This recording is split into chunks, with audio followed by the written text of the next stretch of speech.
against Vladimir Kramnik, and we have Vichy Anand squaring off against Levon Aronian. There's also a match going on at the same time between Alexander Morozevich and Boris Gelfand, which we're gonna keep an eye on. I'm still waiting for the video feed to come in from over there.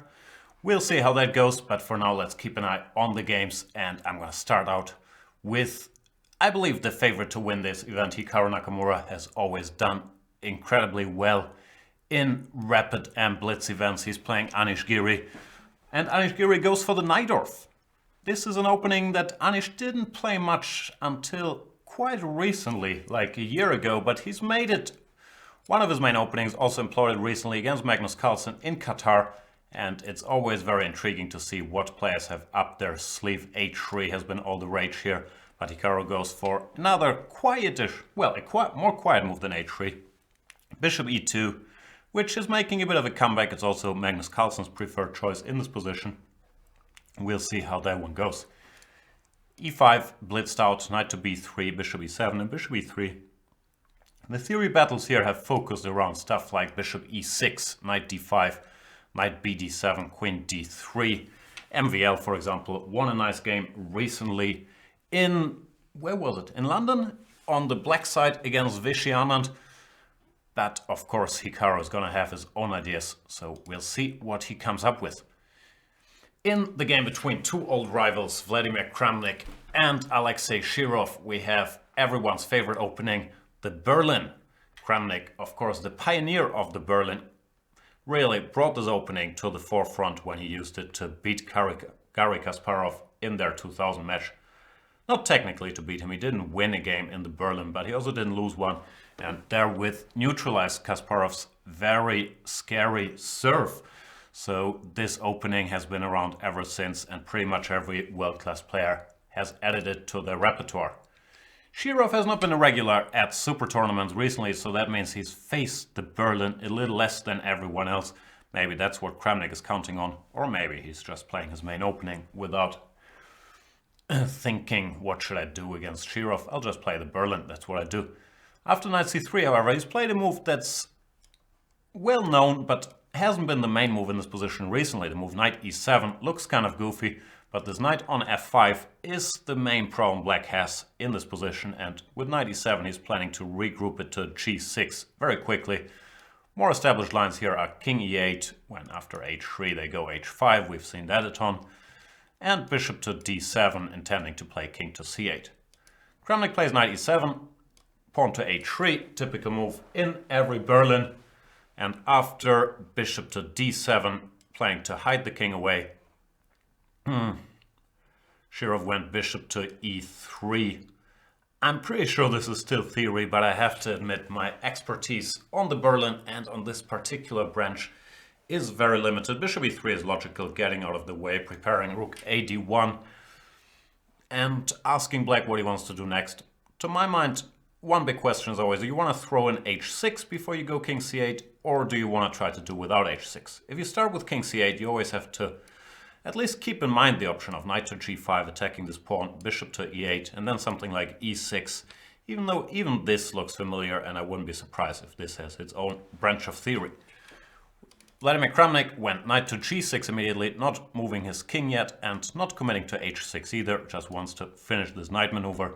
And I'm gonna move on from this game, because there's only so many things you can say about the Berlin. We're gonna have a look at another Berlin, but at least one with more pieces on the board, Vichy Anand against Levon Aronian. Those two have a lot of history. Aronian used to have a completely dominating score against Vichy, but Vichy's gotten in some wins by himself recently, and this time to avoid the Berlin he goes for the move knight c3, the third most fashionable move in this position, I would guess, after short castles, and d3. d3 at top level is a much more popular way to avoid the Berlin than knight c3. Knight c3 transposes to the, what do we call it, the four knights, a position you more often than not get via this move order. And from a theoretical point of view, the main argument against it has always been that knight d4 leads to very sharp and direct play, but black seems to be okay there as far as I can tell. But Levon is not in the mood to enter these sharp complications, and instead he plays a move that looks funny but makes a lot of sense, the move bishop to d6.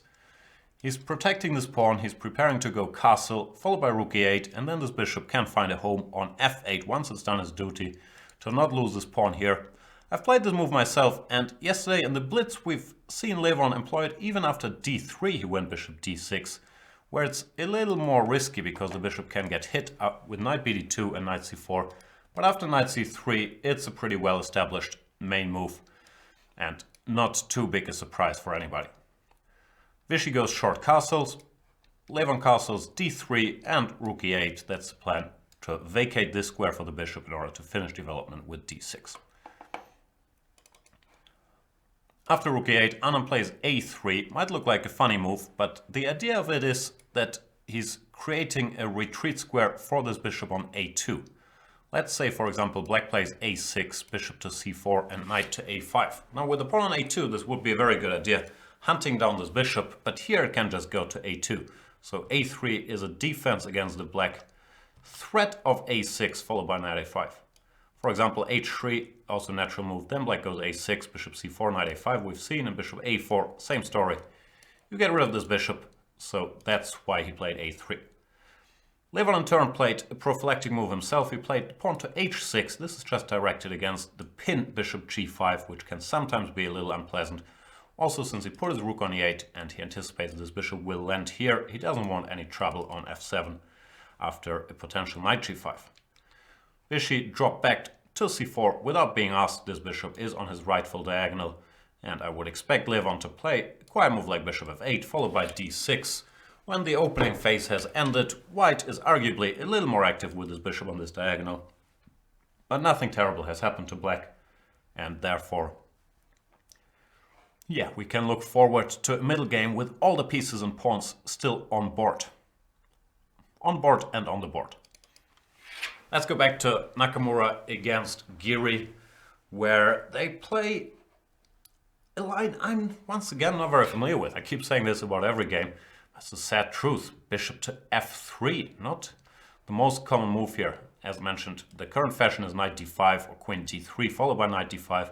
The old lines are short castles and then sometimes going for king h1 or going for f4. Bishop f3 looks a bit passive. The idea is to defend this pawn on e4 once again to prepare knight to d5.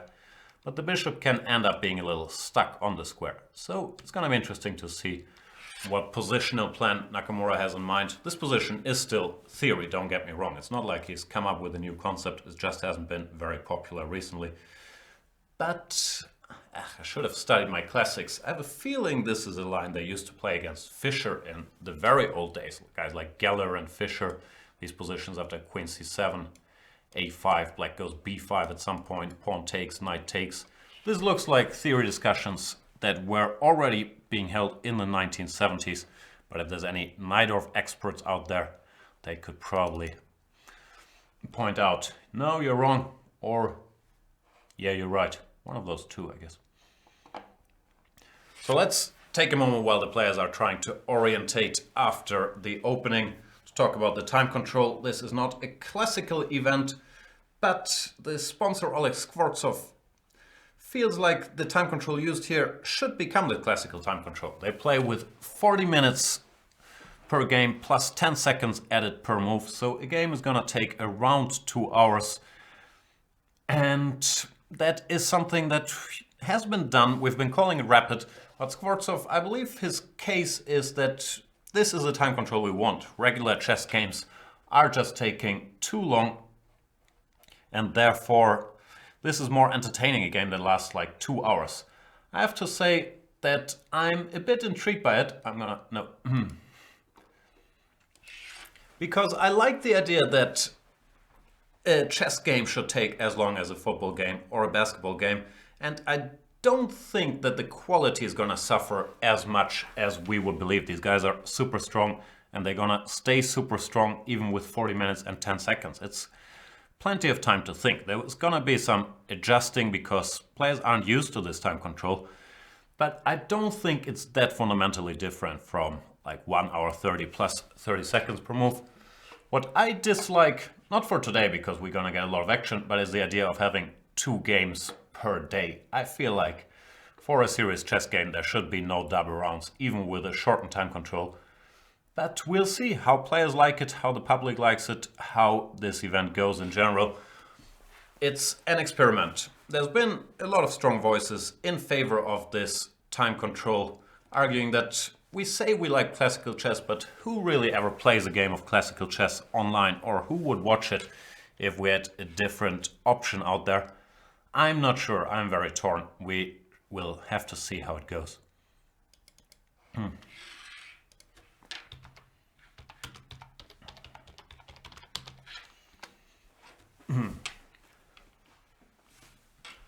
Some questions about the cameras. We're working on that. I don't have a feed from over there here just yet, but once it's there, we're gonna get to it. Getting some instructions here.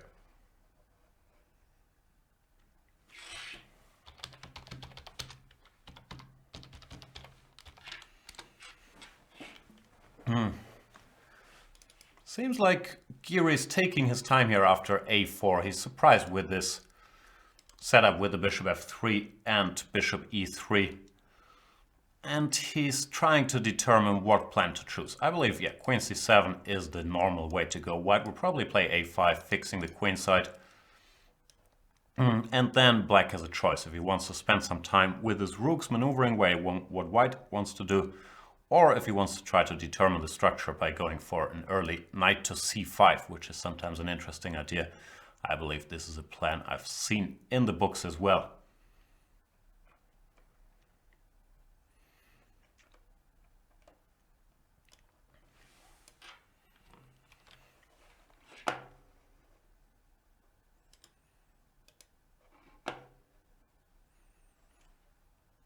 Let's see if we got video.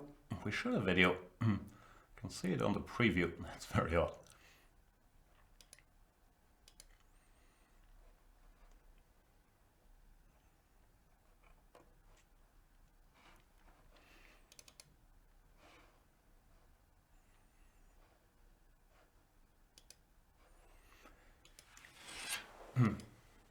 Here we are. There is Mr. Anand facing Aronian.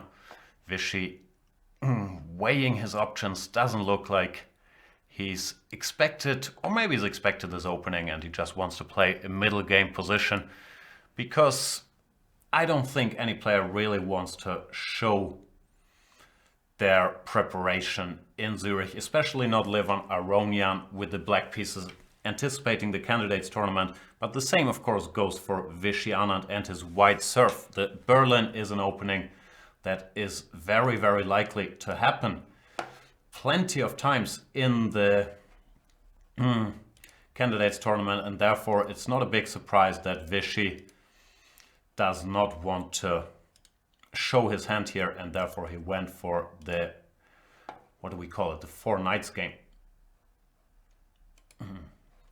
Here we got Mr. Vishy weighing his options. He's gone for this move that surprised me a little bit after bishop c5, which also surprised me a little bit, frankly. I thought Levon would play more passively, drop the bishop back to f8, and then go d6, followed by bishop e6.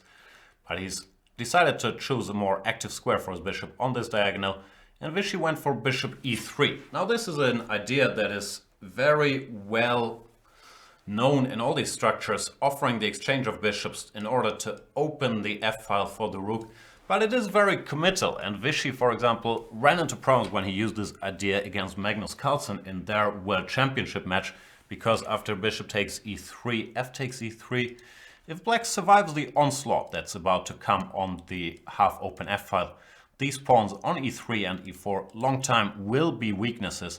And therefore, yeah, it's a very double-edged idea, and it's gonna be an interesting strategic battle. If white manages to develop an initiative, he's dreaming of stuff like knight to h4, queen to e1, queen to g3, doubling rooks on the f-file, sacrificing on f6, all kinds of bad things happening to black.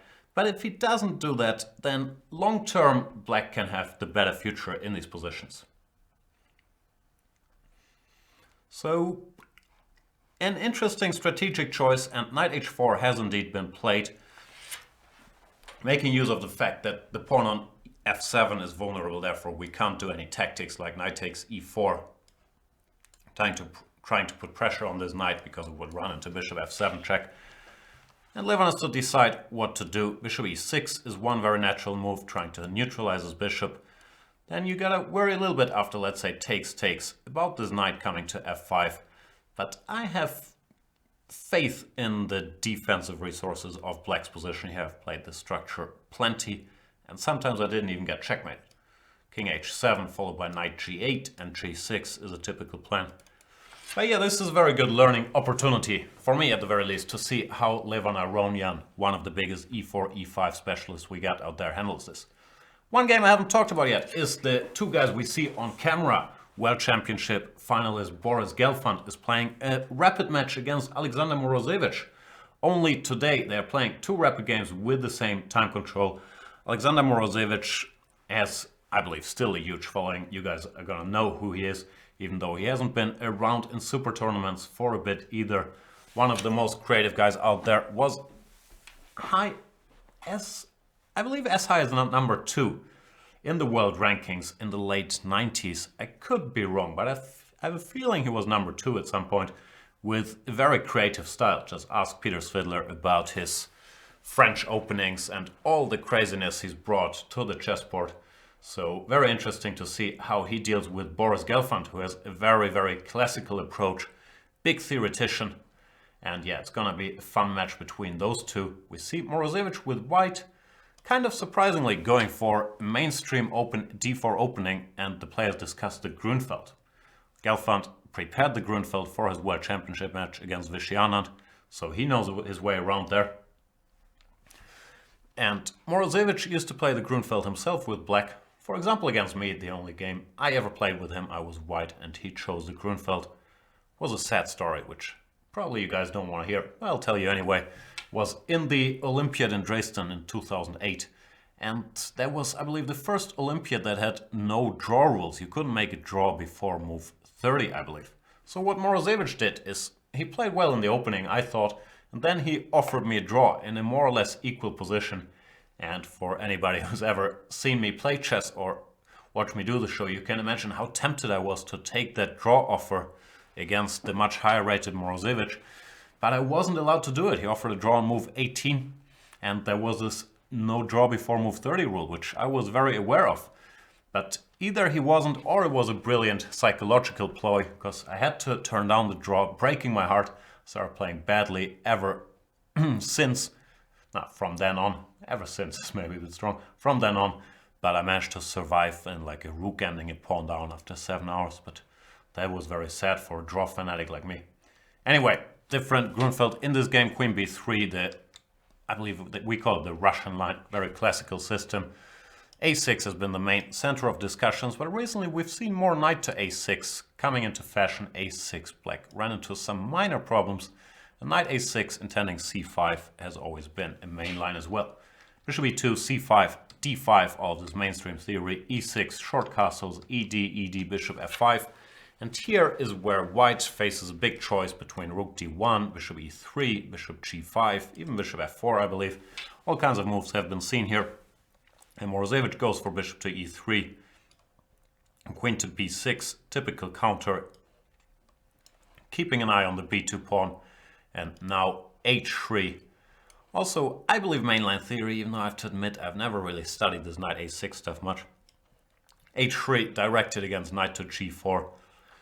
Black typically, I'm not sure, I was going to say typically doesn't take on b2, but there's no such thing as typically when it comes to grabbing that pawn. It either works or it doesn't. And I can't tell immediately why it wouldn't.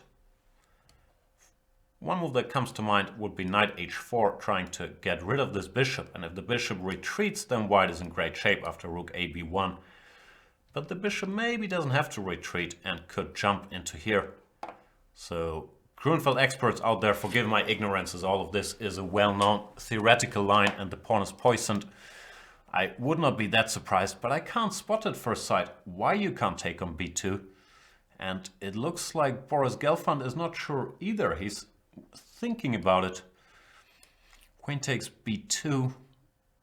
What do you do? Rook b1 we can just take, and after rook takes, bishop takes, the queen I think can get away. Queen a3, even though this could be interesting. Rook takes b7.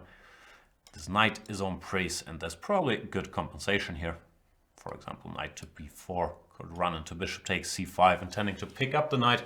So interesting opening preparation by Alexander Morozevich. He's making the theory guru Boris Gelfand think if he can grab this pawn. If you decide not to grab it, rook fe8 looks like a very logical move to me. But maybe Gelfand is wondering, does he want to go g4, chase my bishop away? Do I have time for a move like rook fe8? Big theory battle here, and Morozevich is one of these guys who I would say is deceptively theoretical. He's more well known for his creative play and the crazy positions and over-the-board inspiration, but it is all backed up with very, very solid homework. He does do his work, he does have ideas in the opening, and here we see he introduced something against a guru like Boris Gelfand. We'll see how it goes. Still, this match is not part of the main tournament, in case you're wondering. Those two guys, they're just playing 2 rapid games against each other. The main tournament is Shirov, Kramnik, Nakamura, Giri, Anand, and Aronian, who are playing 5 rapid games. Each rapid game is worth 2 points, and then they're playing 5 blitz games, where each blitz game is worth 1 point. And whoever accumulates most points out of these, how many are at stake? 15 points total, is the winner of the tournament. It's a different formula, even though same idea as last year, where they played 5 classical games and then I believe 5 rapid games. Vishy Anand scored most points in the classical wing of the tournament, but Hikaru Nakamura won overall because he beat Vishy Anand in the, was it an Armageddon? No, in the one tiebreak blitz match they played. Therefore, Nakamura, the defending champion, and I don't understand what he's doing. I gotta recap a bit here. He's playing against Anish Giri, and after queen c7, he's gone for knight to d5. When I thought his idea was to go a5 to fix the queen side, which I believe is the main theoretical move. But he's played knight d5, which is always very double-edged, because it changes the structure. Black takes, e takes d, bishop f5 is forced, only square for the bishop. And now the black plan is to get this bishop out of the way and start an initiative on the king side ASAP, while the white plan is to build up on the queen side and prepare the break through c5. And the reason I'm surprised is that here this looks like a very slow version for white. He has to play c3 for starters because his pawn was under attack. So he didn't even manage to get his pawn to c4. And even if he does, to get in like whatever, rook c1, c4, a5, then move this knight away, play b4, just looks incredibly slow. While for black his play is kind of easy. He replays bishop g6, he wants to push f5 next. These bishops are targets for black's pawns advancing with tempo. So I'm very confused by Nakamura's opening play, and I have a feeling something's gone wrong. Also very possible it's big misunderstanding of the position on my part, but honestly I don't like white's position one bit here. It feels much easier to play this with black with the kingside attack. Nakamura played a5, which is part of the plan, f5 and rook a4, trying to activate his rook along the 4th rank. But it just looks bad. I'm surprised. Once again, those are 2 guys participating in the candidates. Therefore, it's not a surprise they don't want to show their main openings in this Zurich event. The candidates tournament starts next month. It's less than a month to go until that. And of course, that is the big event of the year for all these guys. Not named Magnus Carlsen, because you can't qualify for a match against that very Magnus Carlsen, and therefore they're gonna be careful not to show too many ideas in this tournament. Still, I have a feeling Nakamura is much worse here with white out of the opening, and I'm sure that wasn't the plan. After rook a4, there's many moves. Even the counterintuitive b5 looks very interesting. Normally, you don't want to move pawns on the side where you're weaker, like in this case on the queen side if you're black, weakening your structure, but after a takes b6, which looks forced, knight takes b6, this rook is under attack. It probably wants to stay on the 4th rank and would have to go to b4, but now knight c4 comes with tempo, not only blocking this rook, but also threatening knight takes e3 and knight takes b2. And to me it looks like white's position is on the verge of disaster here already. And b5 is on the board. Giri's played b5. Now this has been a badly gone wrong opening for Hikaru Nakamura. I'm thinking if this is true. Yeah, I think it is. no, Vichy doesn't speak Russian. I was gonna say the only non-Russian speaker in the event, but Vichy probably picked up some Russian, but I don't think he's fluent in that language.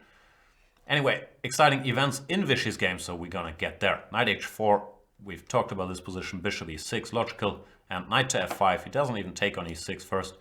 It allows the structure to get even more crippled after bishop c4, dc4. Two pairs of double pawns, but as Kasparov said, a knight on f5 is worth one pawn. So he probably thinks, okay, I got two double pawns, but I got my knight here. That's an extra pawn that compensates the two doubles. And it's a tricky position because white can also flick his knight into d5 very quickly. Aronian played the typical defensive move, king h7, trying to shelter against knight takes h6, queen f3, maybe renewing that threat. I'm saying that as the champion of hindsight that I am because I've seen the next move. Here, Aronian played knight to b8, which might look very funny. The idea is sound. He wants to go knight bd7, support his knight here. But maybe if Vichy's next move is good, which I haven't checked yet, it was time to play this other defensive move, which I quite like in such situations, to go knight g8 in order to play g6 if necessary. Anyway, knight b8 on the board, and Vichy decided to strike with knight takes h6. Is that good? I think it is. We have to first figure out what happens if we grab the knight with king takes h6. I guess the idea is queen h3 check, and if the king goes to g6, it's very much out in the open. I'm not sure how to finish this off, but it does look terribly dangerous. Rook f3, threatening rook g3, which is borderline checkmate, and there might be no defense. Trying to find one, knight h5, to at least block the h-file and go all the way back here, but no, this doesn't seem to work. Even g4 looks like a good move, or maybe even more violent. Rook to f5, hitting this knight. If it's defended with rook h8, then queen g4 check, forces the king on the h-file, and is followed by picking up that knight, while after knight f6 back, queen to h4, threatened rook g5 checkmate, and there is once again no defense.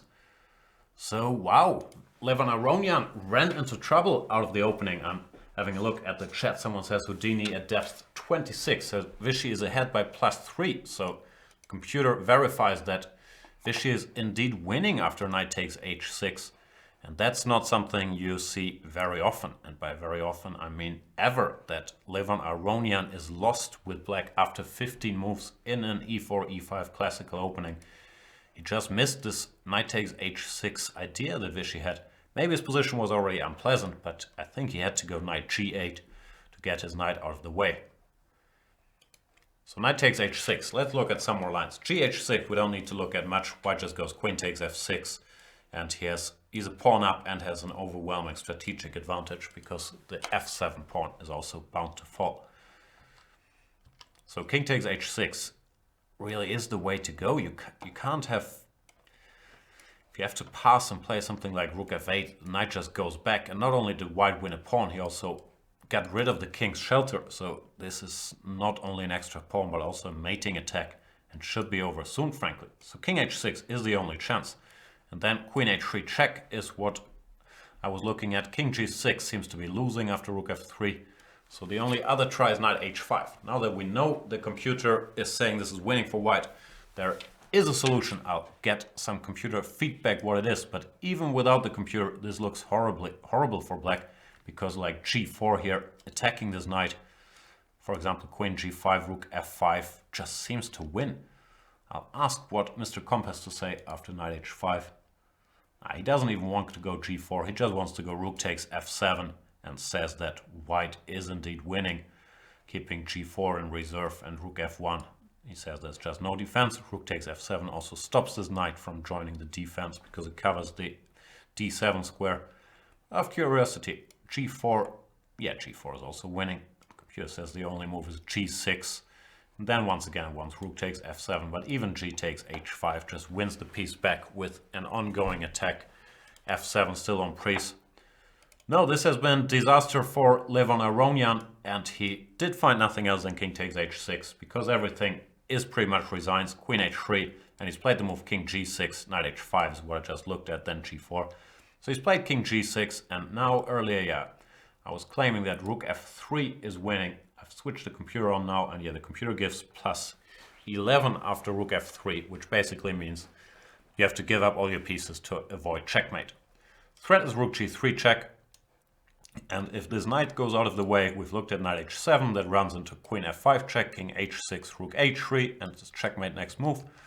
So can't do that. And if it goes to h5 to at least cover up the h-file, then the killer blow is rook to f5. Attacking the knight, stopping rook h8 because of queen g4. And if the knight has to go back to f6, queen to h4 seems deadliest. Threatening rook g5 checkmate, and if this knight moves anywhere really, queen h5 is checkmate. So drama for Levon Aronian, and honestly I can't recall ever having seen this, him getting crushed out of the opening in an e4, e5 line.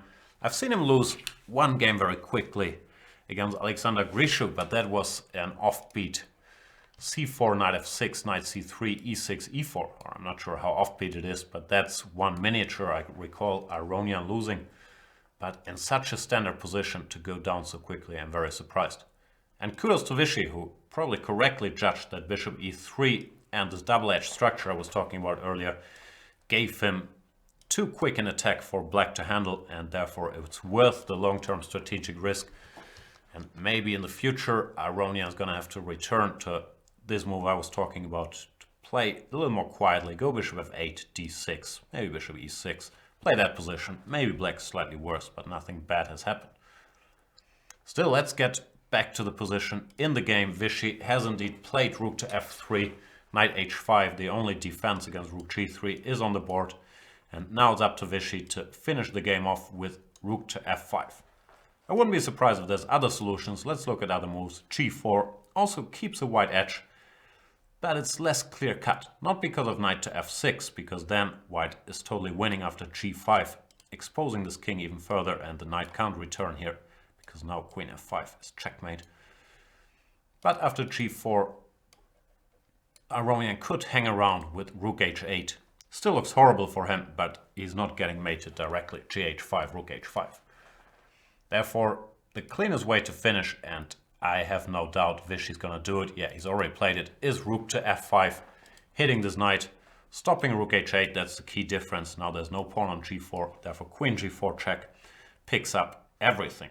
The king has to go to h7, now queen takes h5 check, king g8, queen takes f7, king h7, rook h5 checkmate is a pretty effective way to finish the game. And this must feel nice for Vichy, who I'm sure wasn't very happy after his Gibraltar Open Tournament experience, where he lost something like 22 rating points, I believe, dropped out of the top 10. But he's done well in the Blitz yesterday. Today he's crushing Levon Aronian.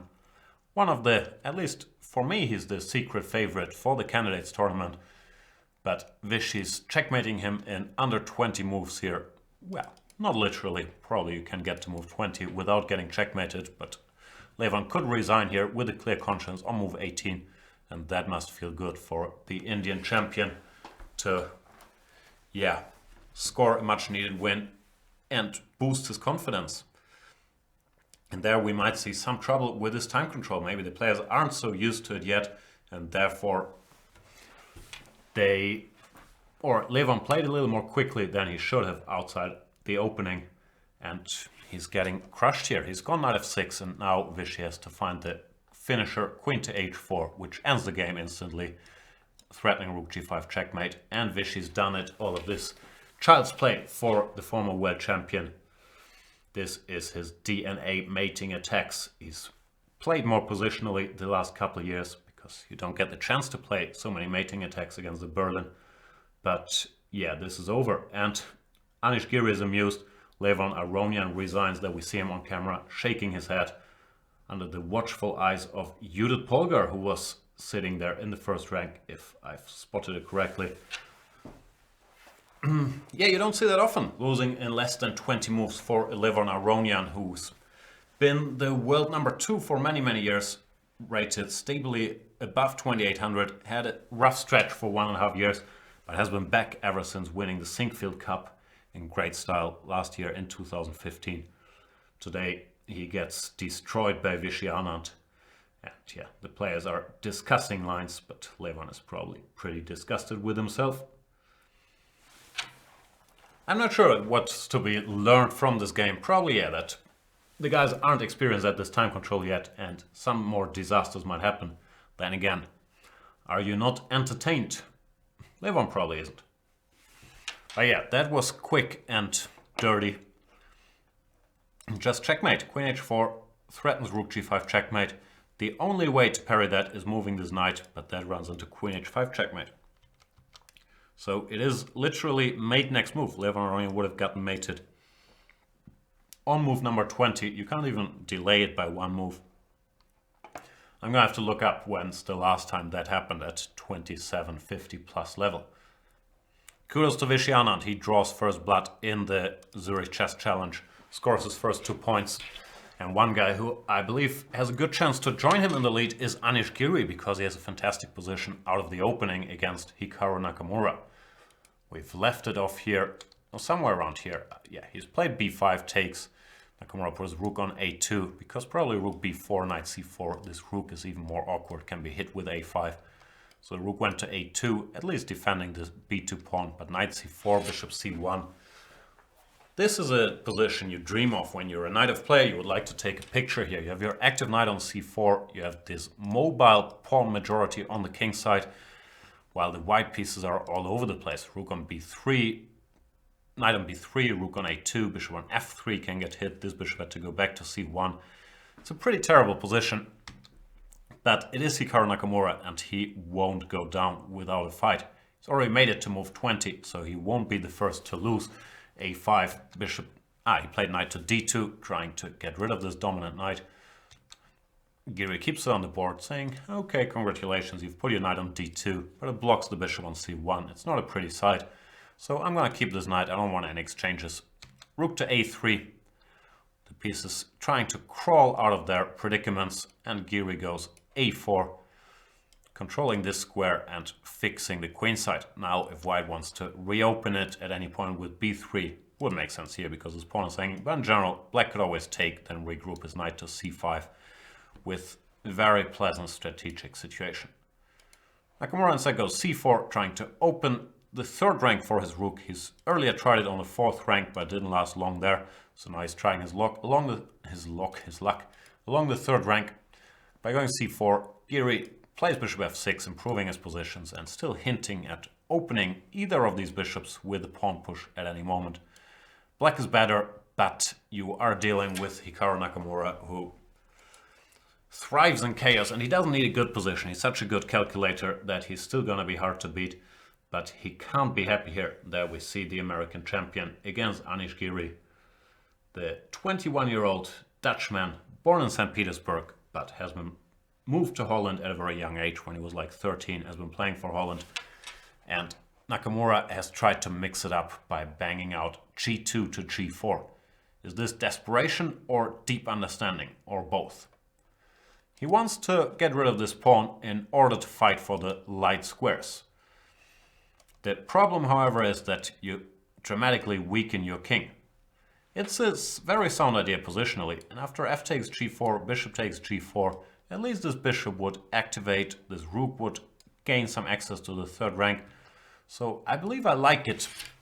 Giri's played bishop g5, but the drawback of weakening your king that dramatically is pretty serious, and I still think black is much, much better. But as I say, in a bad position, there are no good moves, and you gotta mix it up to have a fighting chance before Giri just keeps going on autopilot and starts a queenside attack. So Nakamura went for drastic measures, went g2 to g4, which you see a lot in modern chess, but typically not with the king on g1, but he's trying to confuse the issue. He took on f5, as we just saw on the camera. Bishop takes f5 and rook to c3. By the way, if you want to see what Vishy Anand has to say about his game, the interviews will be done by the guys on site in Zurich, so you can switch to the German channel. I believe Vishy is going to speak English. Click on the little German flag if you want to see what Vishy has to say. I'm gonna stick with the game Nakamura against Giri, where after rook to c3, Giri's gone knight to d7. This knight on b6 is no longer needed. It's transferred to greener pastures, either on c5 or on f6.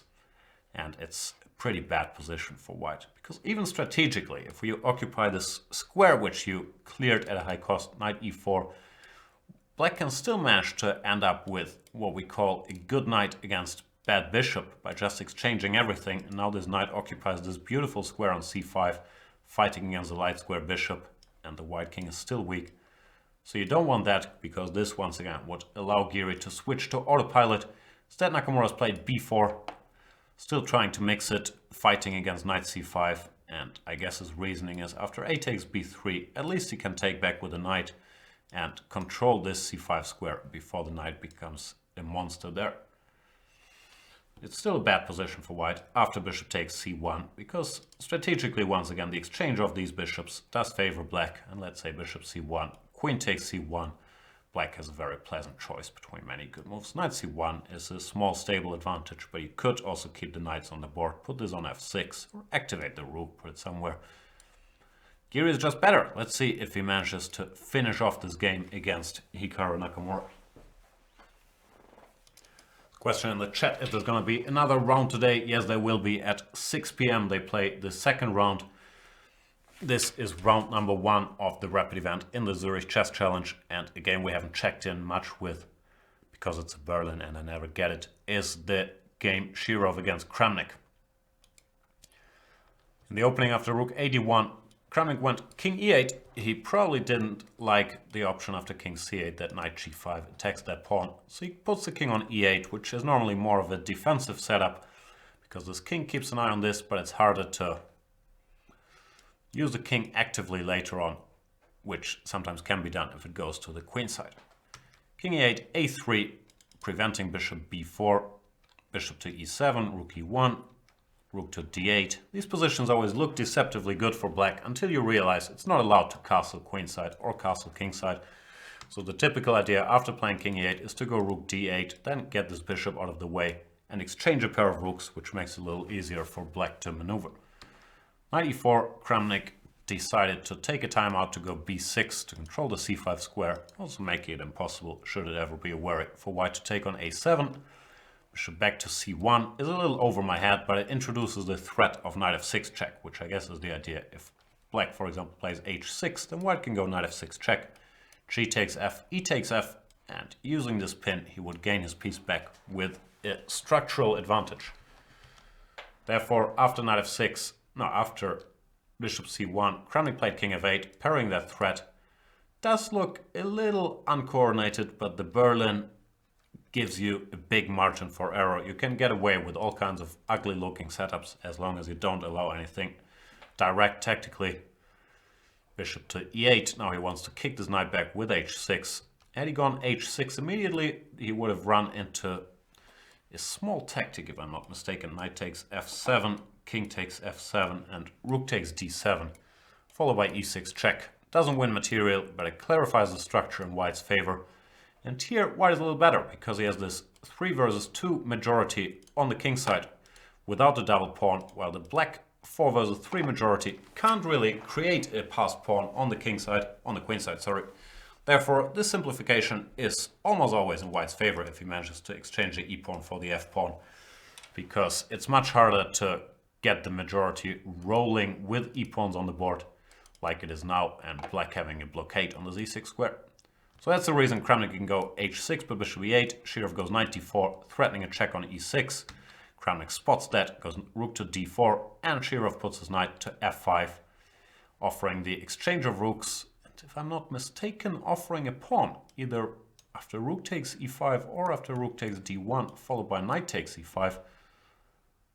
I'm not sure what the refutation of this is, if such a thing exists. Knight e7, king e7, let's say rook e1 and f6. It looks like black is at the very least fine. So to me it looks like Kramnik can now solve his problems with greed, just grabbing this pawn. Let's see if he does it. In the meantime, we've missed around 800 moves in the Nakamura-Giri game. I'm not sure. They have a lot of time. I don't know why they blitzed out this sequence. Giri played knight c5, which is a safe choice, but not the most ambitious one, because with a weakened white king, you could have used this knight for attacking purposes as well. He's gone here, and Nakamura does the right thing. He tries to limit the material, because his king would be less vulnerable with more pieces off the board. And after knight takes c5 and queen takes e3, I believe all of a sudden white is very close to equality. Black still has the slightly better structure, but with such little material left, white should survive this. Bishop e2 is prepared f4, exchanging even more material, and that's what happened. g6, f4, takes. Rook e8, exchanging an extra pair of rooks. You could keep those on the board as well with rook b8, but Giri doesn't mind simplifications. Now after king f2, Black is still a tad better because it's easier for him to centralize his king, but the worst is clearly over for Nakamura. Let's say king g7, bishop g4, and I believe we reach a rook endgame that has to be drawn, something like this. Gotta be a little careful because of the black passed f-pawn, but white should defend this without any major problems. So Giri, didn't punish Nakamura for his not very inspired opening choice, and looks like Nakamura will manage to survive this game, ending in a draw. At least it's very likely right now. Kramnik, in the meantime, has done what I expected him to do. He's grabbed the e5 pawn. I don't think Shirov is worse. He probably can, after knight takes e7, which he just played, king takes e7, can somehow get the pawn back after rook e1, targeting this f6, knight to f3. That's what I was talking about, but there is almost no chance of claiming an advantage here. Let's say bishop g6, for example, knight e5, f e5, rook e5, king out of the way. Well, white once again has this 3 versus 2 majority. Here we have opposite color bishops, and I believe these rooks are going to come off after rook e8. And with opposite color bishops, this position is pretty much a dead draw. Let's say rook e2, rook e8, and you can shake hands with a clear conscience. Here, this very small pawn majority, this very small advantage of the pawn majority on the king side doesn't mean a thing. It's just a dead draw. There's a question why they are playing so quick. I'm not sure myself, especially the Nakamura-Giri game. They both had plenty of time. And Giri took some decisions that were by no means obvious. For example, knight c5 here, and then following up by exchanging all the pieces, where he could have played for more, going knight f6, followed by queen f7, keeping the queens on the board. White has a vulnerable king and on paper bad pieces. So I'm surprised too they blitzed this out, but Giri didn't seem to mind the simplification. Maybe feels he has some winning chances in the rook endgame they have now, even though I really can't see it. Bishop takes f5 is on the board. If rook takes f5, I would guess this is just a draw. Takes, king e3, let's say king f6, king f4, king g6. And neither side can do anything. White is not in time for this breakthrough. I was going to say he's not in time because after d6, king f6, this pawn doesn't queen. But then seeing this position, not 100% sure what's actually going on if white goes king e5. Let's see, c4. Well, white can never be better. He might still draw, but he can never dream about being better here. So no reason to do that. Instead, you'd probably just wait, king e3, and keep the king here with just a draw. The other option is g takes f5, hoping to prove that this rook is slightly out of play. But with 3 pawns against 3 pawns, this also doesn't seem like a winning attempt. Rook h4 or any normal move, rook f3. And once again, we have a pretty equal position.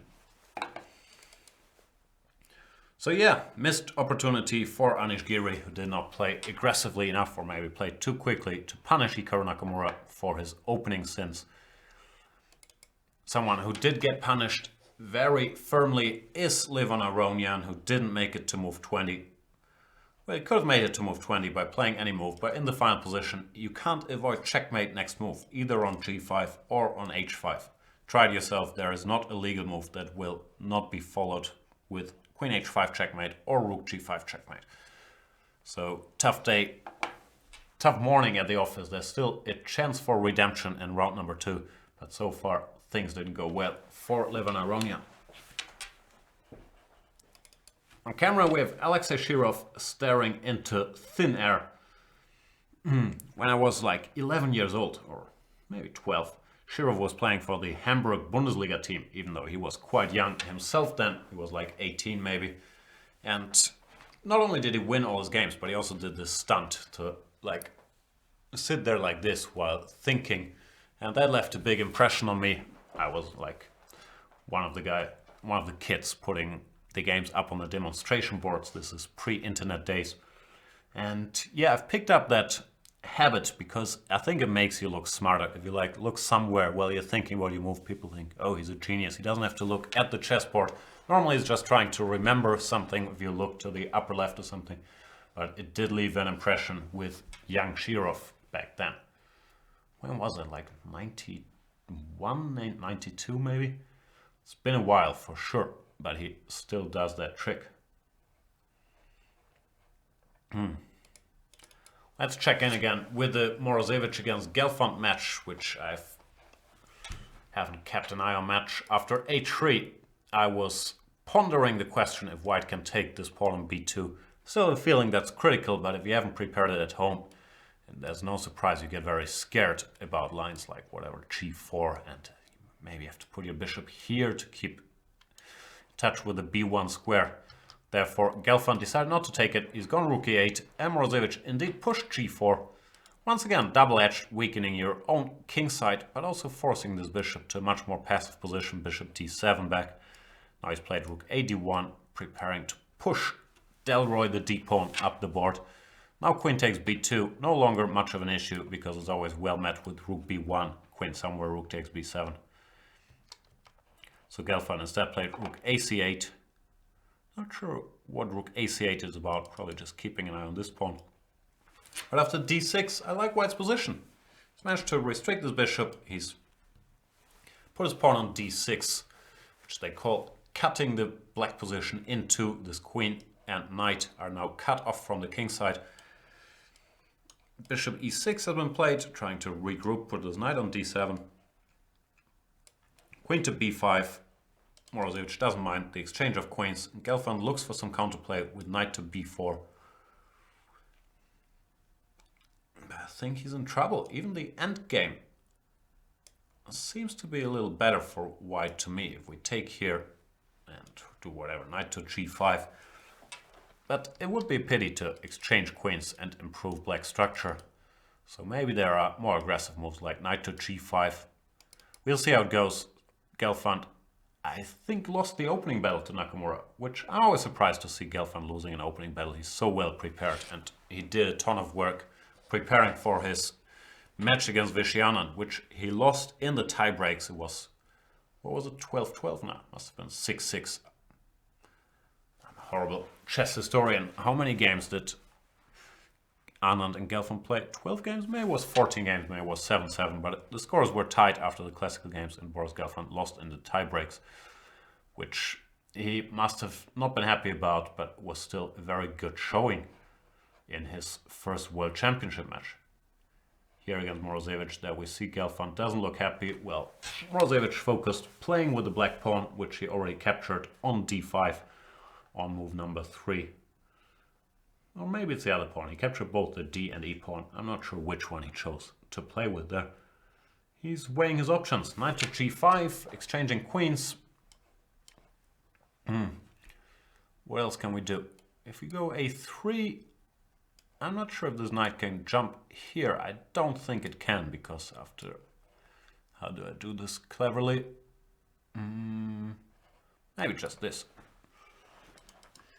After d7, there will be material losses along the d file. So you can't go to d5, you probably have to go back to c6, which then in turn makes me question, why did you play knight b4 in the first place? And can white take on c5 now? This looks pretty good for white. Let's see what Morozevich comes up with, but for now I can't see a good answer to the move a3.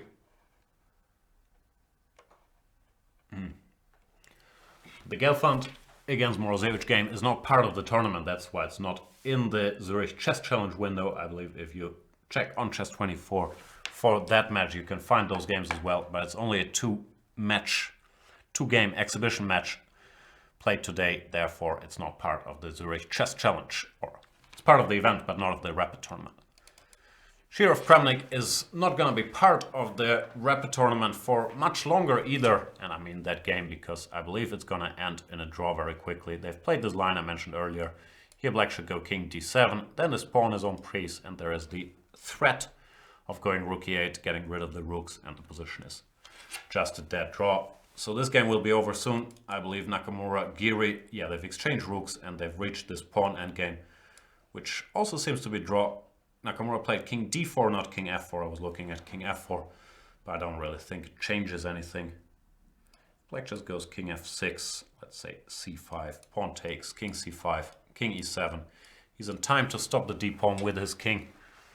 And since both sides have h-pawns whenever the kings have to run back over to the king side, this is a draw. Because with h-pawns there's so much drawing margin. Whoever loses h-pawn only has to get his king to f8 or f1 to make a draw.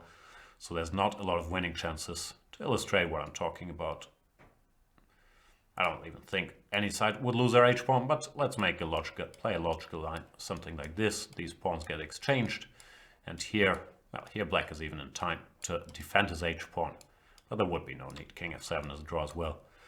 But yeah, all the lines are a draw. King d4, either king f6, or even pushing with f4, king e4, king e g5 seems to be a draw. No, here, hang on. White goes king f3, he could end up being in trouble. After king f5, this is dangerous, because now the king is ready to pick up these pawns. So I believe white would have to go for counterplay here, and this you have to calculate. c5, d takes c, d6, king to f6. This is tricky. King f4 I guess is losing because of king e6, and the c pawn stays alive. So you probably have to go here.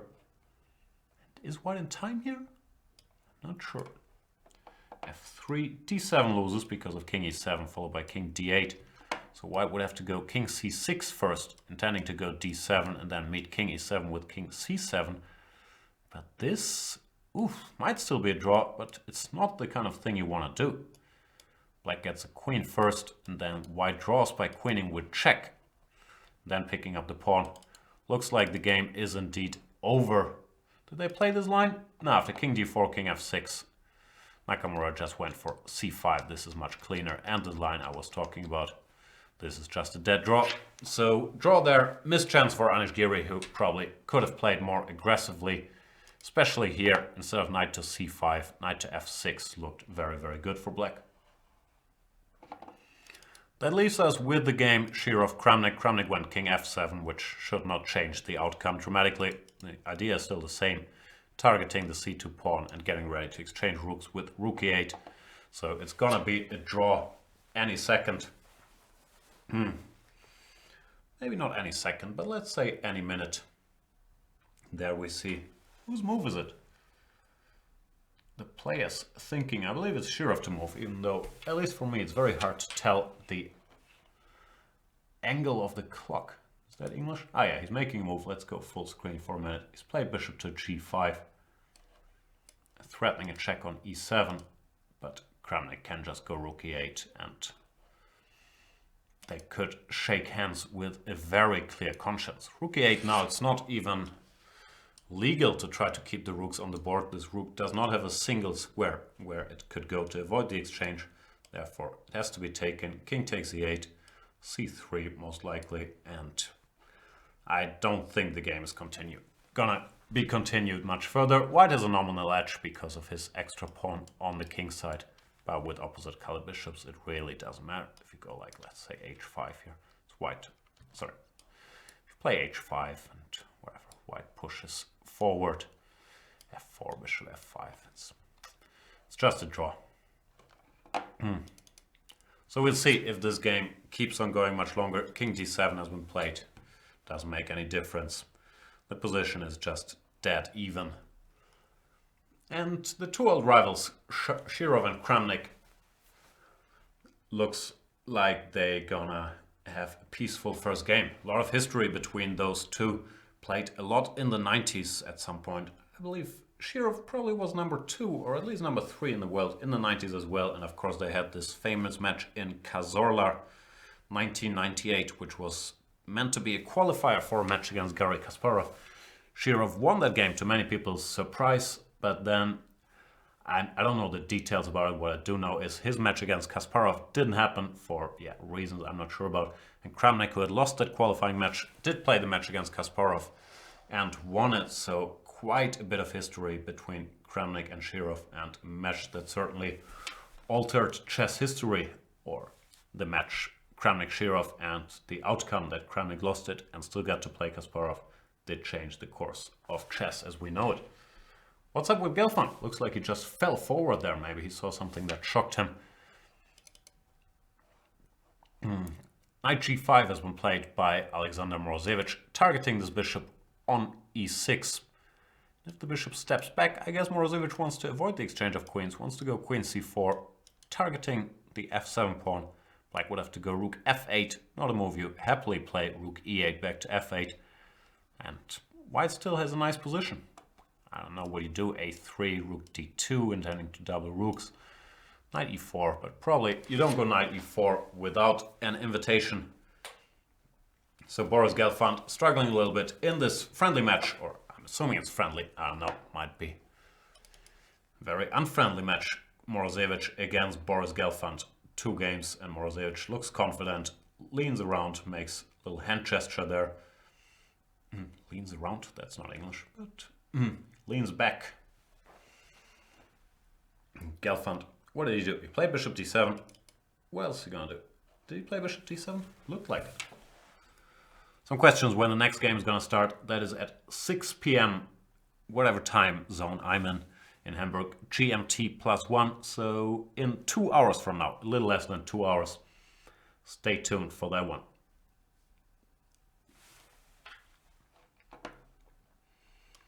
Shirov and Kramnik still playing? Yeah, it looks like they're still battling this out.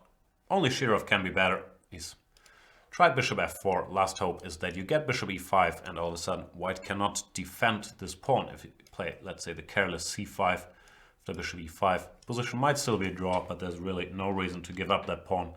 And Kramnik certainly had no intention to do so. Went bishop c2, preparing g6. One curious thing, or at least to me when I first learned about this, it was curious, is that normally we're taught that we should keep our pawns on opposite squares of our own bishop. Like here we will want the pawns on dark squares theoretically, but that rule doesn't apply when you're the defender in an endgame with opposite colored bishops. There you actually want the pawns on the color of your bishop, so you can defend them more easily and they can't be attacked by the enemy bishop.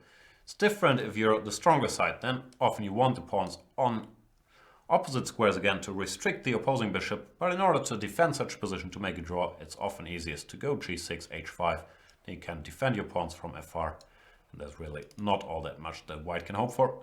Shirov keeps playing here, and why not? It is completely risk-free.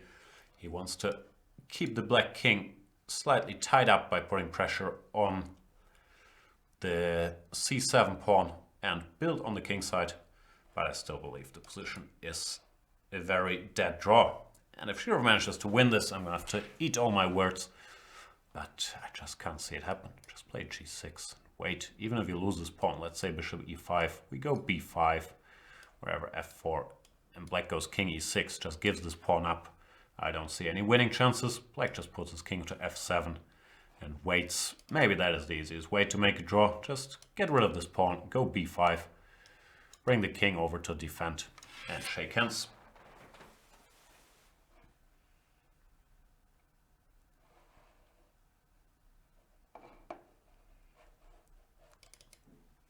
Stunner of the round for those who joined the show late because they've had a pleasant Sunday morning nap has been Anand against Aronian, where Vishy Anand managed to checkmate Levan Aronian in 20 moves. Well, Aronian resigned on move 19, one move before he was getting checkmated, and it might have gone wrong quite early for Levan. Maybe bishop takes c4 here was too ambitious. Maybe this position he should have played knight b8, knight bd7, reinforcing his defenses. He took here, and even though Anand's pawn structure is all over the place, He does have this knight on f5, and that knight went on to win the day after queen f3. Aronian blunder with knight b8, trying to bring his knight to d7 as reinforcement, but arrives one move too late because of the knight b8. Vichy struck with knight takes h6, and after king h6, queen h3. This king is all alone in the danger zone and did not make it long. Rook f3, threatening rook g3 checkmate, or checkmate in few moves. Knight h5 stopping that, and rook f5, the killer blow, targeting this knight. If rook h8, queen g4, and you pick it up with check, it's actually checkmate by force as well. So Levon instead tried knight to f6, but Vichy, well, many ways to win here, but he found the quickest one, queen h4, and it's mate next move, no matter what you do. So nice win for Vichy Anand. Draw in Nakamura Giri, very bad opening, or badly gone wrong opening for Hikaru Nakamura, but he managed to survive an ugly position. Shirov Kramnik are still playing, and Kramnik has gone for this plan I mentioned, to just give up the c7 pawn. Who needs that?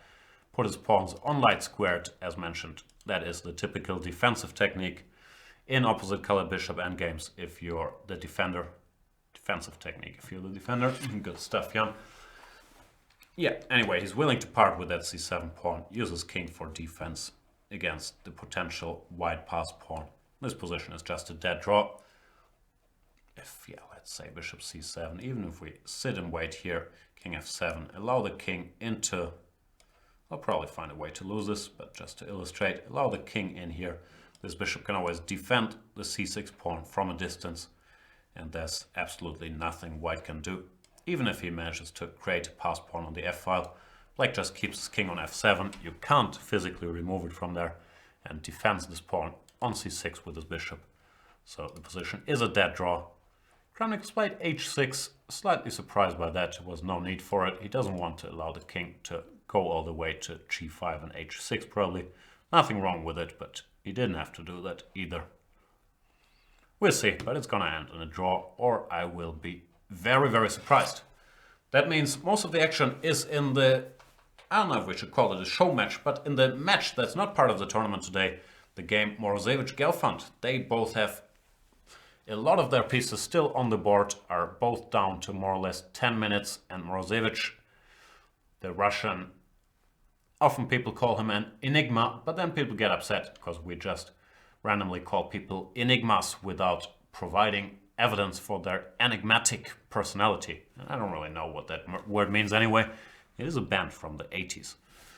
But yeah, the slightly mysterious to some Alexander Morozevich against Boris Gelfand, who is, yeah, one of the best theoreticians around, a very classical, very well-versed player.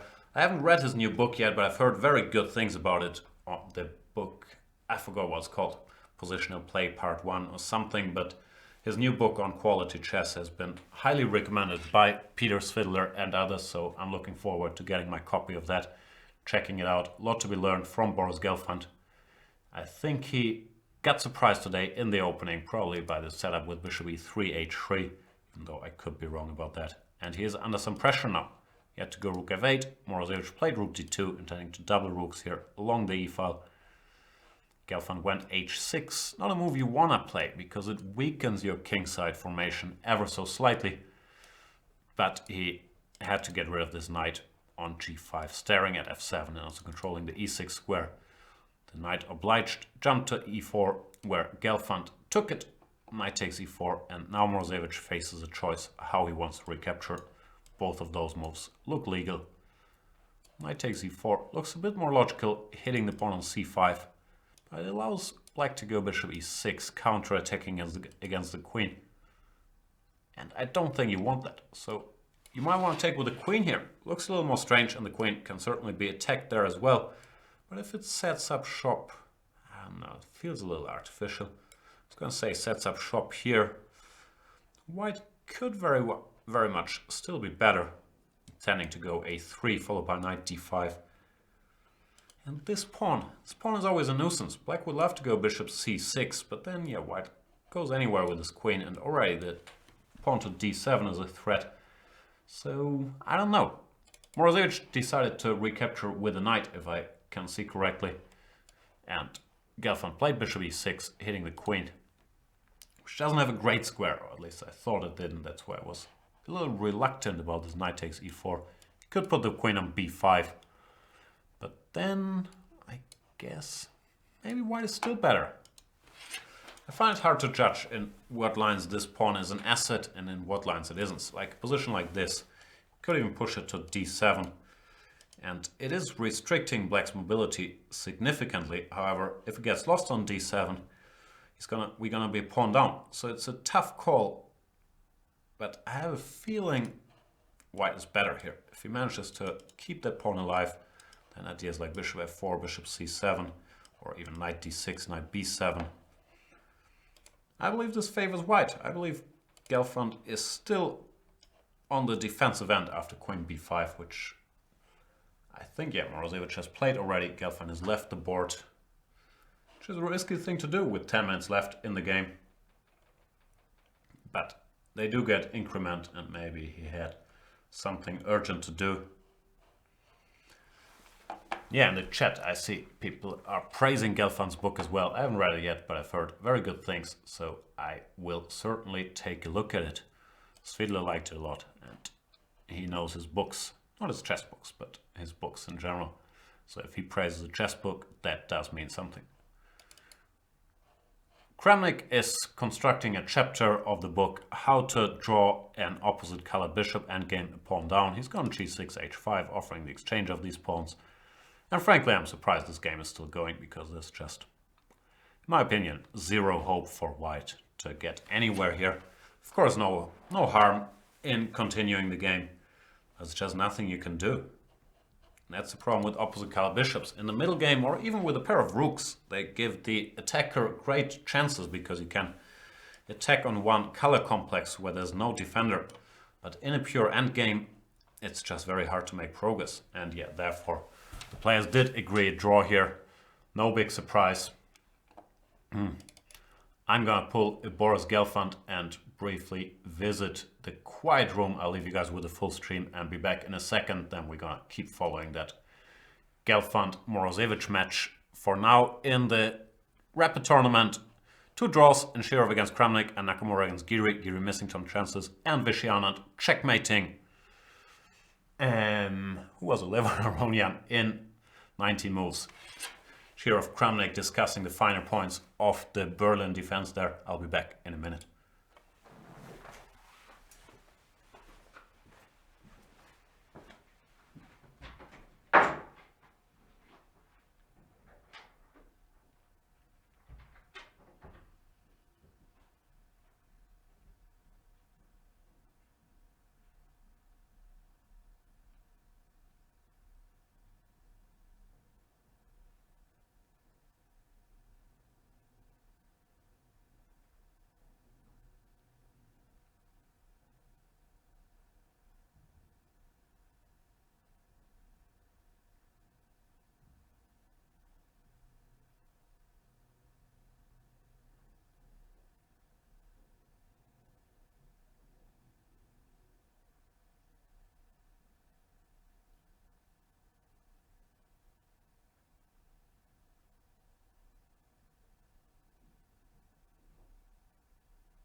Here we go again. There's only one game still running, and that game is not even really a part of the official tournament. It's a match between Alexander Morozevich and Boris Gelfand. If you want to follow that match, look it up on Chess24. The game is being transmitted, but it's outside of the Zurich Chess Challenge, so you have to find it there. and my lovely commentary will be embedded, sorry, over there as well. In the real event, quote unquote, Levan Aronian, story of the day, getting checkmated in 20 moves. I've mentioned plenty, but it doesn't make it any less shocking. He ran into trouble out of the opening and blundered this knight takes h6, which just destroyed his position. If you don't take it, you're a pawn down with a bad position, therefore he took it, and he did get checkmated.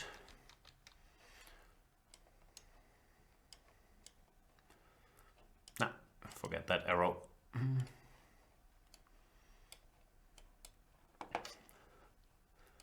Two other games, quite-ish draws, even though Giri had a big advantage out of the opening. Somewhere around here, Black's position is just overwhelming. But Nakamura hung in there, and Giri probably chose to simplify a little too happily here with knight to c5 instead of a move like knight to f6 or any other move. But knight f6 followed by queen f7 looks very logical. However, after knight c5, Nakamura managed to exchange enough material to keep the balance. That leaves us with the match Morozevich Gelfand. This is not the only round of the day. Round number 2 is going to be played at 6 p.m. GMT +1, which is in roughly 90 minutes, a bit more, in roughly 100 minutes from now. So if you're not interested in the Gelfand-Morozevich match, but only in the rest of the action, there's more to come, and you can have a little lunch break, a little nap, walk the dog, whatever makes you happy on a cloudy Sunday afternoon. Not Saturday, right? Cloudy Saturday afternoon. At least in Hamburg. Might not be cloudy everywhere. Speaking of Hamburg, I'm in Hamburg. So if you want to see players' post-game interviews, you can click on the German flag, switch to the German stream with Yannick Pelletier and Werner Hug on site. I believe most of the players' interviews will be in English. You can keep an eye on that one if you want to see what the players have to say, and not just the Morozevich against Gelfand. Gelfand in deep thought while Morozevich is playing with his pawn. The playing with the pawn thing I thought was a habit that Gelfand was famous for, that he liked to do little tricks with his pawn while thinking. Looks like Morozevich maybe thought, you know what, I'm gonna do your trick to you. I'm gonna play with the pawn myself while I'm thinking. And let's see if it distracts you. Gelfand, however, doesn't look distracted. He looks like he's in deep thought in this endgame they have on the board. He just played b6. And the big question is this pawn an asset or a liability? And I believe it's an asset. If you just push it forward, d7, now you reinforce it. Who needs that a2 pawn? Let's say whatever. Bishop takes a2, knight to d6, intending to go knight to b7.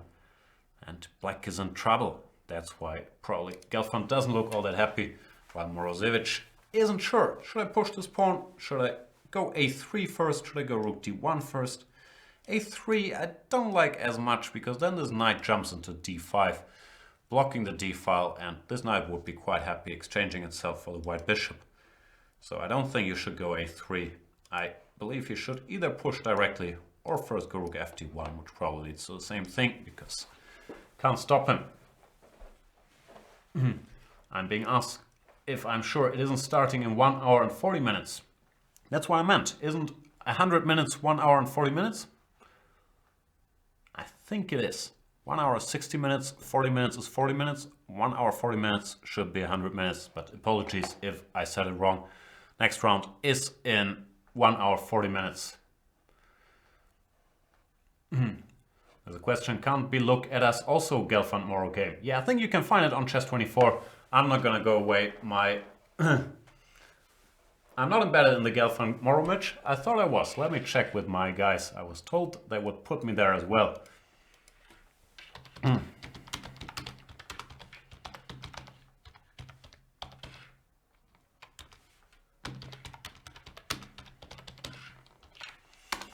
That's too bad. Then you have a choice between Gelfand Moro without my lovely face and tie, or this stream without having the computer evaluation of Gelfand Moro. But I'll see if we can get this video up in the Gelfand Moro feed as well. I was told it was there, so it should be. Anyway, let's look at the position. And a3 has been played. I'm surprised. We start with d7, rook cd8, and now he went a3, allowing knight d5, which Well, he didn't want to part with the a2 pawn, which is understandable, but I thought allowing this knight d5 was a bigger compromise. It looks like Morozevich had a trick in mind. Bishop takes h6. What's going on? His point is, if bishop h6, then rook takes d5, bishop d5, and knight f6 check. Now that this bishop is distracted. But I'm confused. Even this position, black is an exchange up. Pawn on d7 stays alive. Is this better for white? Could be, because it's very, very hard to ever get to this pawn. It can be defended with this bishop from this diagonal from where you can't really get rid of the bishop. So interesting choice. It could be that this does favor white, because yeah, I don't see how black can free himself. Whatever, bishop g7, white just quietly puts his pawns on b3, a4, activates his rook, and black is still suffering. Bishop takes h6, wow. Does black have other options? Could he... Can you do this? If rook d5, bishop b5, black seems to be fine. And if bishop d7, rook d7, let's say rook d1, but no, this also looks equal, doesn't it? Bishop h6, rook d5, maybe slightly more pleasant for white because he controls the d-file, but feels like the worst is over for black. Let's say takes, and bishop back to g7, or maybe even bishop here to target these pawns. Big decision here for Boris Gelfand. If he wants to play this position and exchange up, but with this pawn still alive after bishop h6, rook d5, bishop d5, knight f6, or bishop takes d7, where I can't spot a trick, so it feels like this is the safer way to go, maintaining material equality. Let's say bishop g7, king g7, bishop takes, rook f d1. This is probably what he's fearing. But there is rook to e7, unpinning. Still, this we have to be very sure about, because there's also knight takes c5, and it has to be calculated very carefully, which I'm sure is what Boris Gelfand has done, because he did take on d7 literally seconds ago. Junior Dos Bestos wants to know about the most talented US players. I did teach a camp in Los Angeles a while ago, a couple months back, and all of these guys are very good. There's really a lot happening in the US. It was a bunch 8, 15 till 17-year-olds, and I was shocked. I didn't know they had that depth of good players. Like Jeffrey Zhong was there. He's a very well-known established grandmaster, but all of the guys really, they were all FIDE rated 2350 or higher and playing stronger than that. So yeah, I think there's a depth of big chess talents in the US which I wasn't aware of, and I was very impressed with the general level. So really something is happening in US chess. It's very different from a couple of years ago. It's very nice. I even liked Los Angeles. Glendale, lovely neighborhood. Not sure if I like this game anymore, because I think Gelfand has replied precisely to this very creative but maybe not the most critical test, this a3 bishop takes h6 idea by Morozevich. Maybe he underestimated this bishop d7 and was looking forward to the position in exchange down. But now after bishop g7, king g7, this course of events, yeah, is appearing. Takes, rook f d1, and here I believe the key move is rook e7. I'm not sure if it's forced. You maybe can go rook f d8 as well, just stabilizing here, but it looks a little clumsy after g5. I don't see how to unpin very easily. So the move I like best is rook e7, just stepping out of this potential trouble on the d-file. If knight takes c5, trying to win a pawn, bc rook d5 would be good for white, but black can go knight f4.